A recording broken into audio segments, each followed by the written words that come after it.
I've got a green chili. This is an Anaheim, and I've been holding it over this open flame.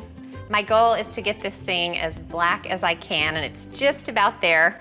I'm gonna whip up the best grilled cheese sandwich ever, and I mean it really is the best. That looks good. Now I'm gonna put it into a plastic bag right away and seal it up, and then after a while the skin's gonna loosen and I'll peel it off. There are lots of different components to this grilled cheese sandwich, and that's part of what makes it so good. Got the chili in the bag. Now I'll move on to the red onion. I'm just gonna use about a half an onion.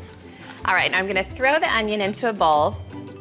And then I'm kind of sensitive to raw onion, so I'm gonna pour a little bit of vinegar over the top. And then as the onions sit, it's gonna take away a little bit of that pungent onion flavor. I'm gonna make a special sauce, and that is nothing but a tablespoon of mayo and a tablespoon of Dijon. The sauce goes inside the sandwich and it just adds a little bit of tang, a little bit of moisture. It's really good. Okay, now I'll stir that together. So easy. All right. Now I've got the green chili that's been inside the plastic bag. It smells so good. I love that. Now the skin just slides right off. I don't clean it completely because I kind of like those little black flecks. They give it a nice roasted flavor. Okay, now I'll just slice off the top, and then I'll split the chili open, and then just use the dull side of the knife to scrape out the seeds.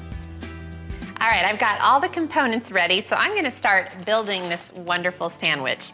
Now for the bread, I'm using pumpernickel rye swirl. All right, I'm gonna just put a spoonful of the sauce on each half, and then just spread it in a really thin layer. You don't want it to be gloopy, you just want it to add a little bit of flavor and moisture. Okay, now of course, the best grilled cheese sandwich ever has to start with cheese. So I'll lay on 2 slices of provolone, and now I'll lay on 2 slices of tomato, and then more cheese. I'm gonna do sharp cheddar next, and then I'll lay the green chili on top of the cheddar. I'm gonna use the whole darn thing. And then I'm gonna lay on a few of the onion slices that have been soaking in the vinegar.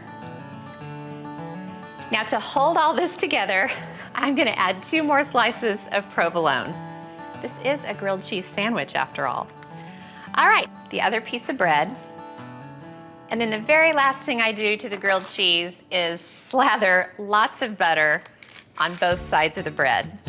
Make sure the butter's really soft. You want the bread to get nice and crispy, nice and golden brown.